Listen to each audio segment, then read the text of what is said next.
کہتے ہیں حضور کھڑے ہو گئے تو کہنے لگے میں نے آپ کے برابر جانا ہے. بچے جو مرضی ضد کر لیتے ہیں نا. قد چھوٹا تھا, عمر 7.5 سال تھی. کہنے لگے نانا میں نے برابر جانا ہے. تو نبی پاک صلی اللہ علیہ وسلم نے ہاتھ پکڑ لیے, فرمایا چل پھر ہو جا برابر. تو حضرت ابو ہریرہ کہتے ہیں انہوں نے, حضور نے ہاتھ پکڑے, اوپر کھینچا تو امام حسین نے پہلے اپنے پیر حضور کے گھٹنوں پہ رکھے, پھر نبی پاک کے سینے پہ رکھے, اور جب ان کا قد سر تھوڑا سا حضور سے اونچا ہو گیا تو محبوب فرمانے لگے چل بس کر, تو نے تو کہا تھا آپ کے برابر ہونا ہے, تو اوپر نکل گیا ہے, چل بس کر. فرماتے پھر امام حسین نے زبان باہر نکالی تو محبوب ان کی زبان چوسنے لگے, پھر ساتھ لٹا لیا اور انہیں سونگھنے لگے. تو میں نے عرض کی حضور آپ حسین کو سونگھتے کیوں ہیں؟ تو فرمایا ابو ہریرہ مجھے حسین کے وجود سے جنت کی خوشبو آتی ہے, مجھے حسین کے وجود سے جنت کی. ایک دن حضور گزر رہے تھے, اصل اس طرح تھا کہ یہ نبی پاک کا حجرہ تھا. جن لوگوں کو اللہ نے مدینے کی زیارت کرائی ہے وہ جان سکتے ہیں, نبی پاک کا حجرہ تھا تو حضور کے حجرے کی اس جانب یعنی مسجد کی جو بالکل سیدھ ہے اس کی بیک میں سیدہ فاطمہ رہتی. تو حضور اکثر نہ نماز کے لیے جب نکلتے تو حضرت فاطمہ کے حجرے کے پاس سے ہو کر دوبارہ محراب میں جاتے. محبوب حجرے کے پاس سے گزرے تو امام حسین رو رہے تھے, تو حضرت فاطمہ نے کسی بات میں جھڑک دیا تو امام حسین رونے لگے. تو نبی پاک نماز کے لیے گئے تو واپس لوٹ آئے, اور واپس تشریف لا کے کہا فاطمہ حسین کو کیا ہوا؟ عرض کی یا رسول اللہ تنگ کر رہے تھے, میں نے ڈانٹ دیا ہے. کیا خوبصورت جملے ہیں حدیث پاک میں. سرکار نے فرمایا فاطمہ اس کو حسین کو نہ رونے نہ دیا کر, یہ جب روتا ہے نا تو میرے دل کو تکلیف ہوتی ہے. تو بی بی صاحبہ کہتی ہیں یہ حکم آیا نبی پاک کا میرے نام, پھر میں نے ڈانٹنا چھوڑ دیا. یہ ان کے فضائل تھے کم, ان کی تربیت خود نبی پاک نے فرمائی, خود ڈیوٹی. میں کسی منطق کا میں اب تو اللہ تعالیٰ معاف کرے, پہلے ہم لوگوں کو کہتے تھے فلانی مجلس میں نہ جانا فلانی, اب تو مصیبت بن گئی ہے, جانے کی ضرورت نہیں, ہر شے موبائل میں آ گئی. مجھے بھیجتے ہیں, کہتے ہیں حضرت صاحب یہ ذرا سننا, یہ ذرا سننا. کل کراچی سے کچھ مہمان آ گئے تو اب بچوں نے وہ کلپ سنبھال کے, یہ مولوی دیکھو کیا کہتا ہے. اب آیتیں پڑھی جا رہی ہیں قرآن پاک کی, اتنا ٹکڑا یہاں سے لیتے ہیں, اتنا ٹکڑا یہاں سے لیتے ہیں, اور ملا کے پتہ نہیں کون سا مکسچر بنا رہے ہیں. کسی آیت کا ترجمہ نہیں, کوئی واضح حدیث نہیں. ایسے ہوا ہوگا, پھر اس کو اس سے جوڑ لیں تو کیا بنتا ہے, اتنی جمع کر لیں. یہ کون سا دین ہے جو توڑ مروڑ کے بیان کر رہے ہیں؟ کون سا مذہب ہے؟ دین تو واضح کھلی کتاب ہے. اب ہمارا یہ شوق ہے, ہم ہر تماشا دیکھنا چاہتے ہیں, ہم اپنے لوگوں کی قدر نہیں کرتے, اور بڑی بڑی دور جا کے ہم غلط معاملات میں جاتے ہیں, پھر ذہن ہمارے شکوک کا شکار ہوتے ہیں. ہمیں سمجھنا چاہیے کوئی ایسی کسی دلیل کی ضرورت نہیں ہے. جب ان کے واضح چیزیں ان کی کتابیں میں موجود ہے, حدیث میں موجود ہے, قرآن مجید میں ان کے فضائل کھل کے موجود ہے, تو دور جانے کی کیا ضرورت. حضور ان کی ٹریننگ کراتے تھے.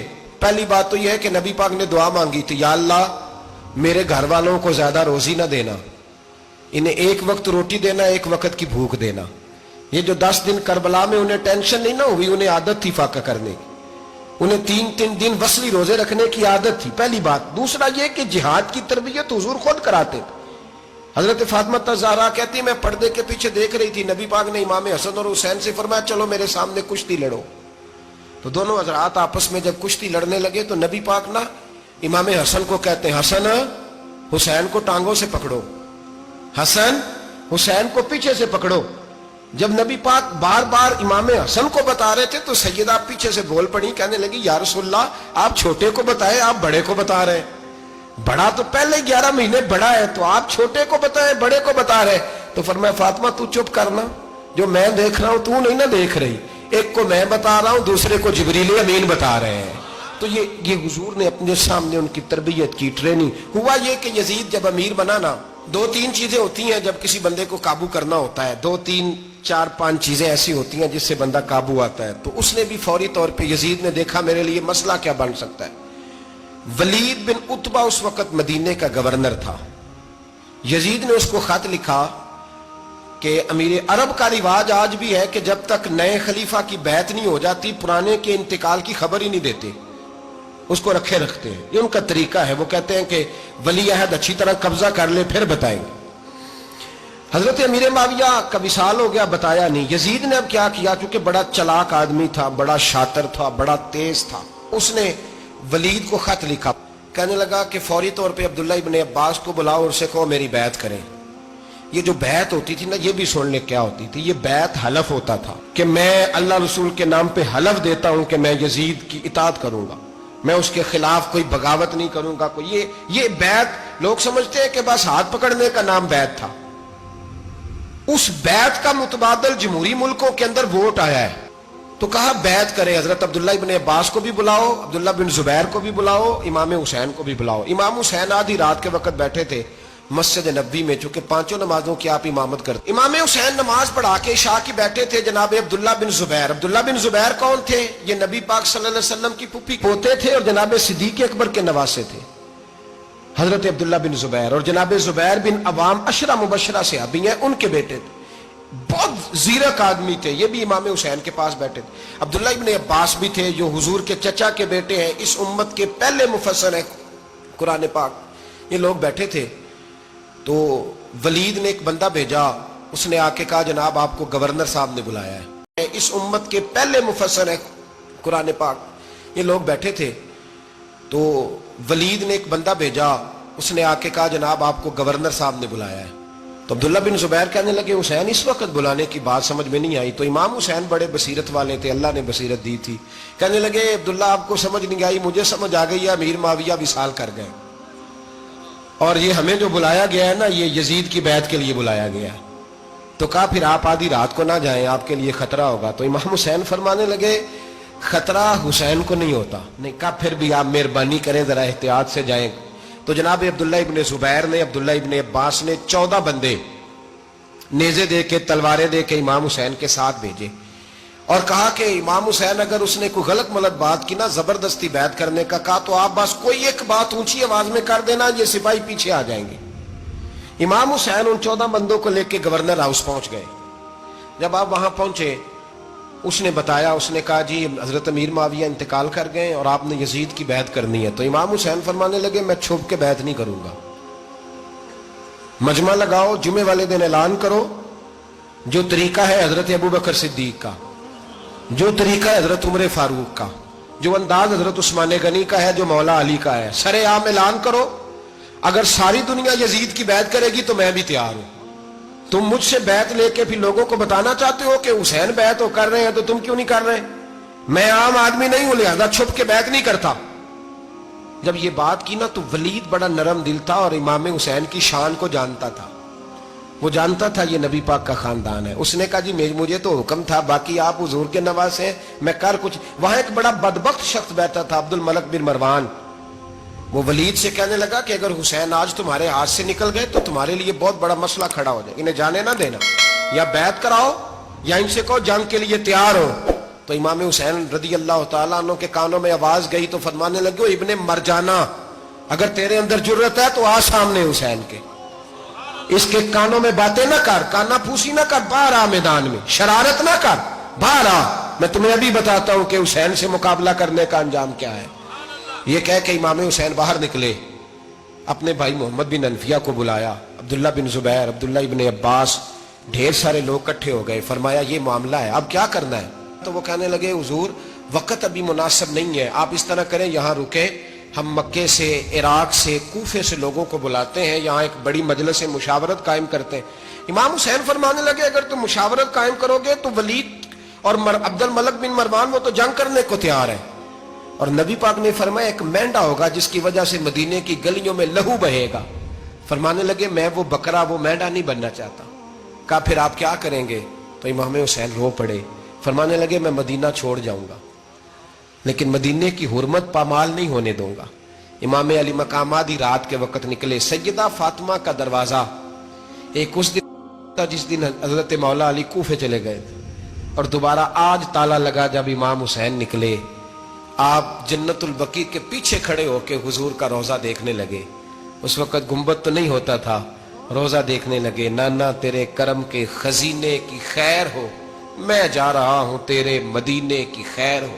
سارا خاندان لے گئے، مکے تشریف لے گئے. حج کے ایام قریب آنے والے تھے. امام حسین نے وہاں لوگوں سے باتیں کی. جب امام حسین وہاں پہنچے تو کوفے سے خط آنے لگے. کوفہ حضرت علی کا دار الخلافہ تھا، وہاں آپ کے محبین، پیار کرنے والے ڈھیروں تھے. انہیں خط لکھے